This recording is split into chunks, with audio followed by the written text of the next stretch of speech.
In today's episode, once again, we speak to the amazing Dr. Espen. Dr. Espen has worked with over 10,000 patients as a chiropractor, but then decided to retire as a clinical practice in 2015. And from then on, his career has been focused on speaking and researching and teaching the science, art, and philosophy of wellness, longevity, detox, weight loss and fitness, personal power and personal development, mindset, spirituality, as well as the powerful principles of business and wealth mastery. And in today's episode, we are finding out from him how to remove every obstacle in the way of your financial abundance. And if you want to unlock your money mindset, then click on the link below, www.millionairefoundations.com, and watch my free training.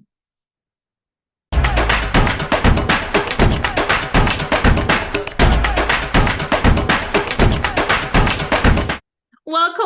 This is Gull, your money mindset expert. And once again, I'm here with the amazing, the wonderful, the charming Dr. Espen. Welcome, Dr. Espen. Pleasure to be here. Dr. Espen, everyone's heard your intro again, but please, in your own words, introduce yourself and tell everybody what it is that you do. Certainly. My name is Espen, born and raised in Norway.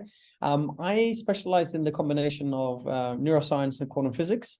So we use research, quantum technologies, etc., within personal and professional development to help people remove interference, blockages in all of the 8 areas of life. So it's a deep dive between the bridge of science and spirituality applied to everyday life. Wonderful. And that leads me on to today's topic, which is removing every obstacle in the way of your financial abundance. Whoa.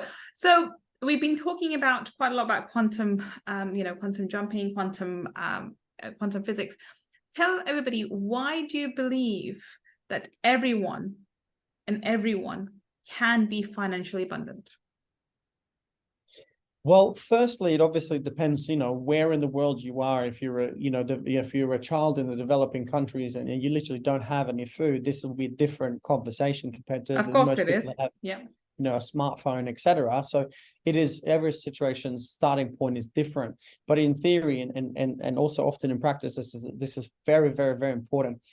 Science has proven since 1918, when a guy called Max Planck won a Nobel Prize in quantum physics. So for over 100 years, this has been scientifically proven, trialed and tested, and still to this day in 2023 still stands true. And that is the fact that we as human beings, including anything else that's physical in nature, we're actually made up of more than 99.9, if you wish to be scientifically accurate, it's 99.9, there's 8 nines, rounded off to 99. We actually scientifically proven for over 100 years, made up of over 99.9% pure space. Mm-hmm. This space is what Einstein referred to as spooky action at a distance when he provided evidence for this field being connected to everything. So to keep it less esoteric and really simple, you're actually less than 1% physical. And if you were to ask yourself, what do I believe about me? Am I only flesh and bone, or am I perhaps a spirit or a soul as well? Many people would say, well, of course, there's more to me. There is a spirit, there's an intelligence in me, whatever that might be. And so then when we recognize this, and for myself as a primary healthcare physician, I had 25 doctors on the books and I owned 10 multidisciplinary health clinics. And for me to be able to manage this was, a great art and an honor. But I actually recognized a lot of problems in the healthcare industry, in the education industry, because we were primarily focusing on the physical. So physical healing only. That's like saying, this is a money podcast. That's like saying I'm only really focusing on the actual physical note of this asset because I've perceived that it has value external to me. When in essence, we know that if you want to be financially independent, develop a beautiful financial destiny, you must be conscious of your energy. So in essence, what I'm saying here, Gull, is that 99.9% of us is made up of pure untapped quantum potential. This is untapped energy potential. This is known as the quantum field in science. You may call it source or consciousness, whichever you prefer, universe. But we all have different names for it. This is proven. And for me, I left the education system. I was a qualified teacher. I also left as a physician in practice, because I recognized that we were only playing with less than 1% of our potential.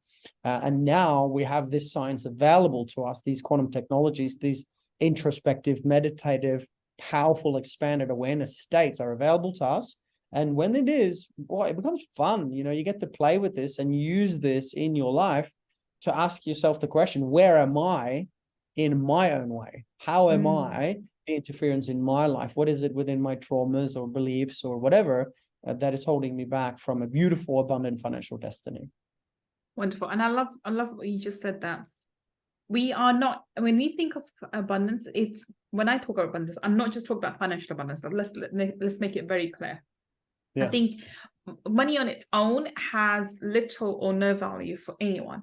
It has to be in the context of having abundance in your bank account, in your health, in your relationships, in your happiness. I think they all combine together. Something you mentioned on Friday Feature, when you said you had all the success, but you felt empty inside. And that's a primary example why, I mean, when you think, oh, well, people blame money for this, by the way, and it really bugs me because I'm a big money fan, that you can't blame money for somebody else's issues or somebody else who hasn't healed. And we see these celebrities who've, you know, got to this fame and have all these, you know, cars and money, and yet they are empty. So they go into drugs and alcohol and other kind of abuses. That doesn't, you can't blame money for that kind of behavior. It's because they are empty inside, because they're lacking abundance in their happiness, in their relationships, and sometimes, and that leads into, you know, lack of abundance in their health. But you can't blame money for it. So abundance is it's a greater word. It encompasses everything, all elements of for abundance. And I love the fact that you say that we all have this aura, the quantum field around us.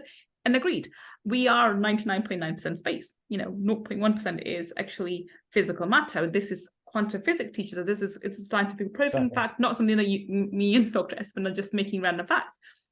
If that's the case, then spirituality comes even more into play. That means we are mostly spiritual beings and having this 0.1 aspect of us, which is physical essence of us. Correct. Which also means we are connected to everything and everyone at all time and space, whether we're consciously aware of it or not.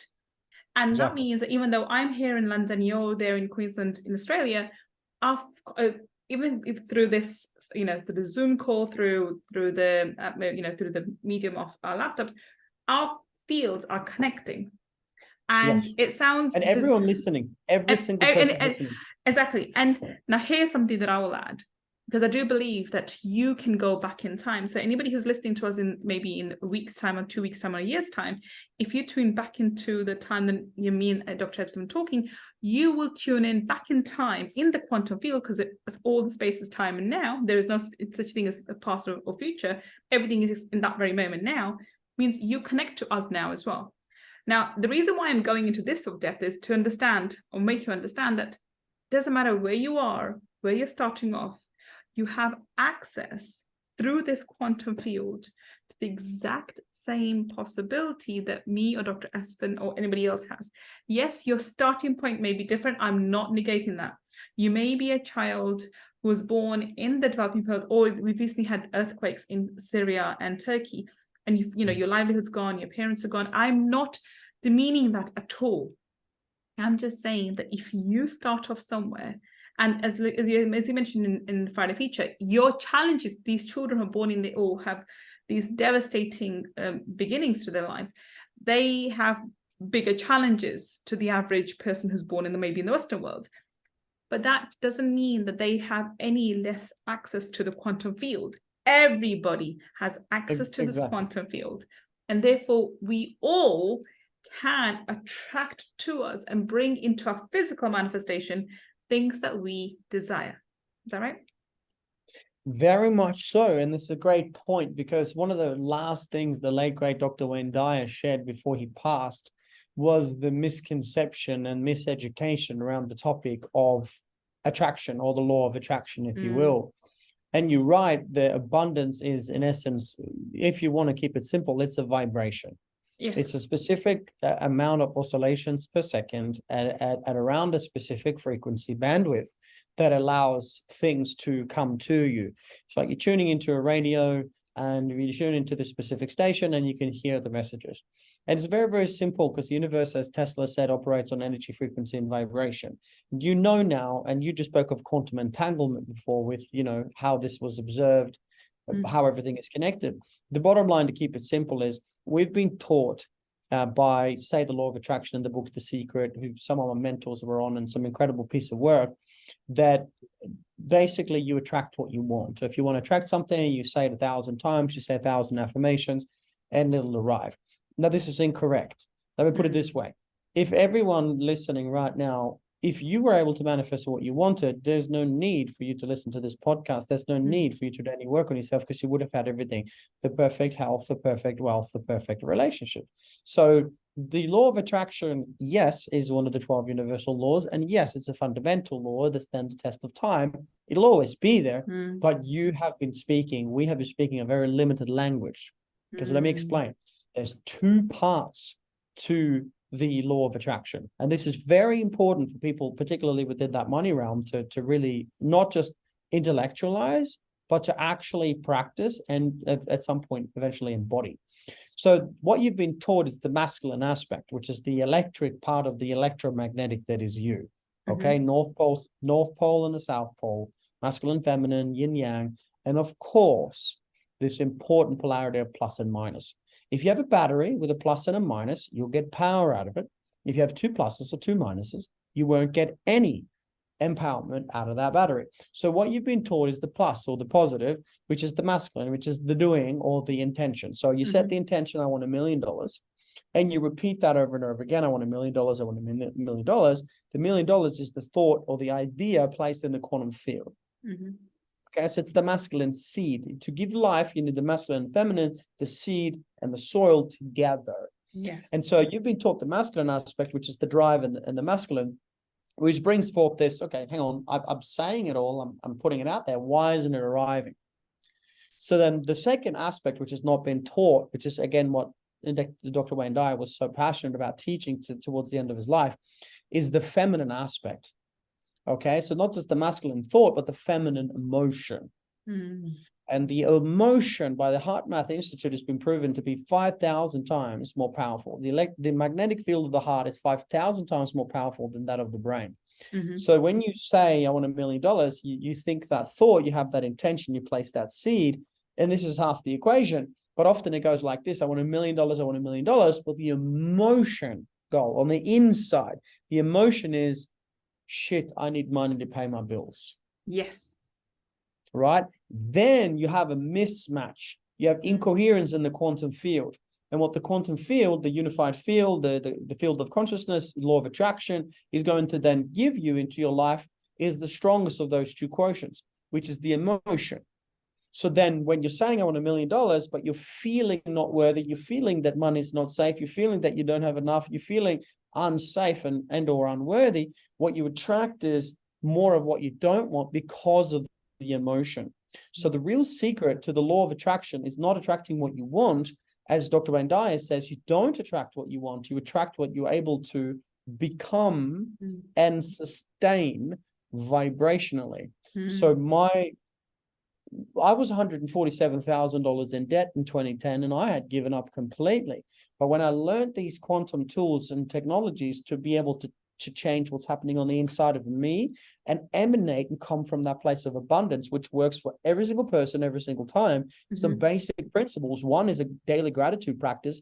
If you want to be financially abundant and you're not practicing daily gratitude, you're wasting your time.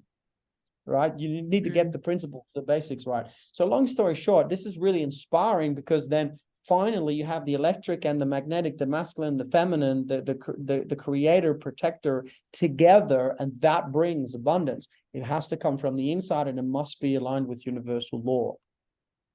I love that. I think we miss quite a lot of the time the emotional attachment to it. And this is the reason why I've designed this personification of money. I personally could not connect with money.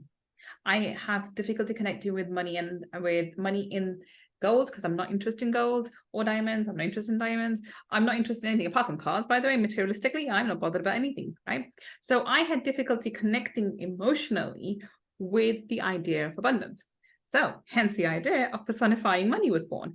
And I personified money and made it my best friend. that's when it worked for me, because then I was able to see money as this humanoid, as my best friend, someone who's got my back, who comes and goes, ebb and flow of money, and I don't have the need or the greed for her. I'm not going to hold on to her like, no, please don't go, please don't go. And I'm not begging her for friendship.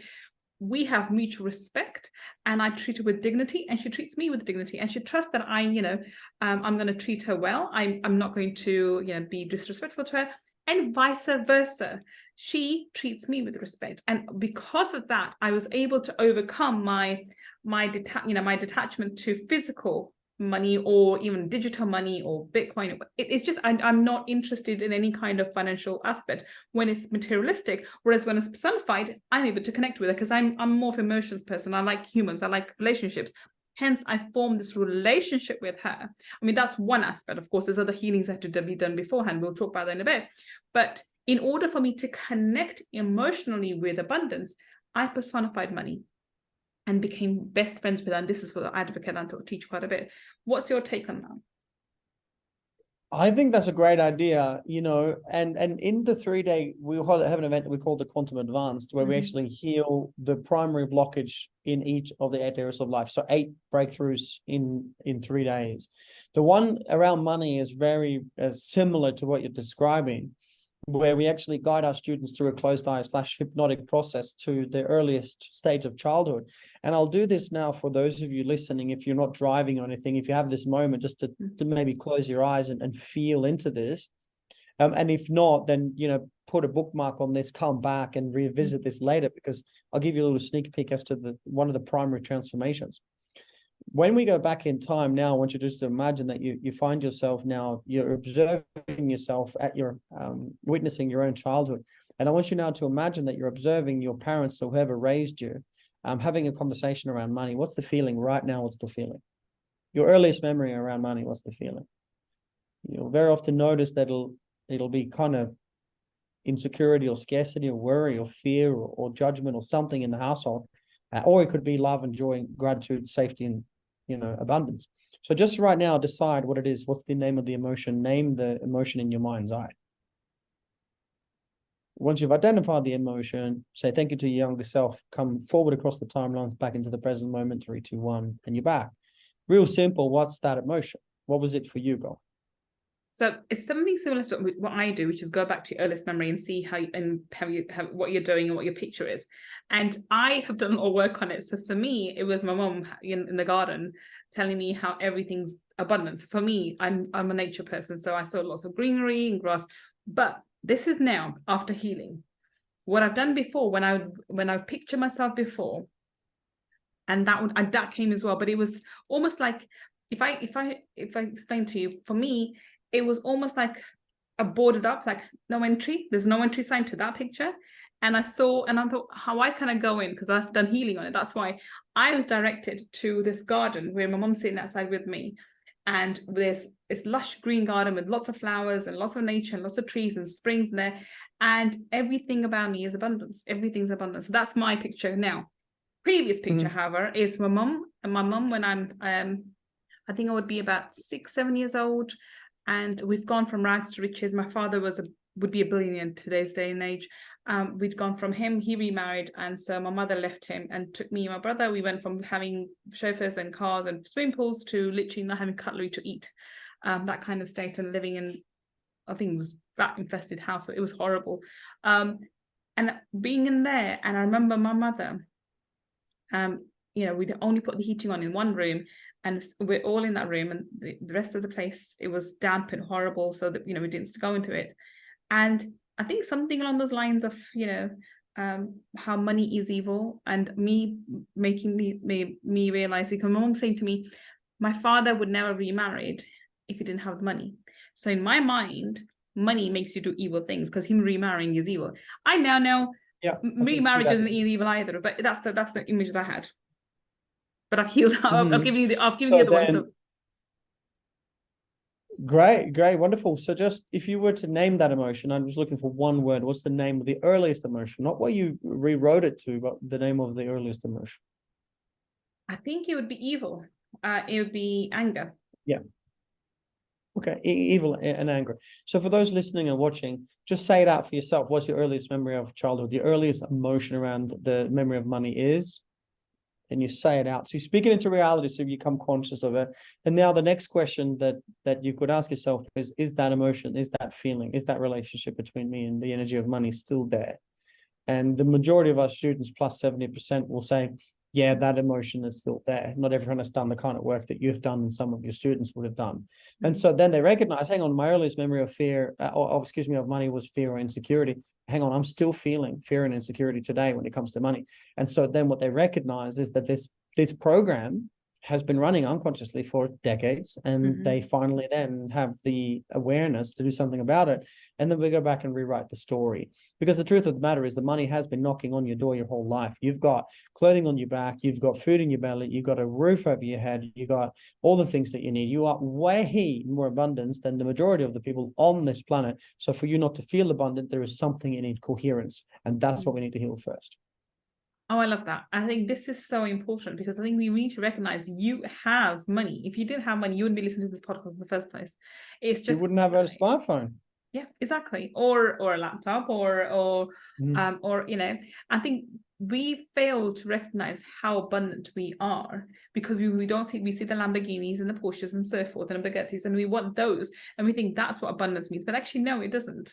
And understanding that we are abundant right now, we may want to increase our abundance, but that's a different feeling to being lack and scarcity, which majority of the time you feel, which is amazing. So let's go back to this point. Which is the secret, right? Because if you want to be abundant, you have to start feeling abundant. It's not the other way around. It's not like first is be, then do, then have. Not have, be, do. You first must be. That's the bottom line. You can try and run around it as much as you can. It'll take another decade of financial distress, or just really lean into this now. Like, you are abundant. Count your blessings if you want to be blessed. Wonderful. And so when we talk about removing every obstacle in the way of your abundance, how would you go about doing that? So would you start with exactly the kind of process you just used, which is healing your earliest memory of abundance? It's so individual. Yeah, it's a great question. It's very individual, because every person is different. We all have different indoctrinations and imprints and whatever else.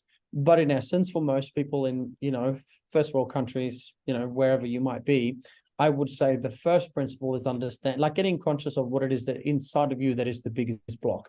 So I can say, for example, fear. You experience fear. I experience fear. The average person would experience fear from time to time, some more than others, certainly. But if that's the case, your fear is different to mine, but it's still fear. So there's this context of these primary limitations: fear, guilt, shame, grief, sadness, anger, disconnection, illusion, etc.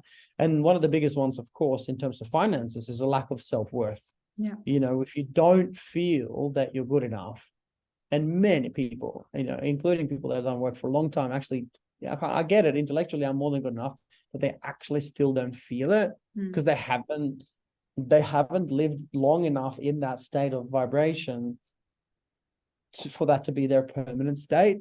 And so what happens is that they often drop back into feeling not good enough, and then unfortunately the universe/fortunately the universe starts sending you all the signs of not enough. And if you can't see what the signs are, then you think you're doing something wrong. You're not doing anything wrong. You're expressing something that's coming back to you. I think it goes a lot more deeper than just that. I think it's taking a step back and stopping.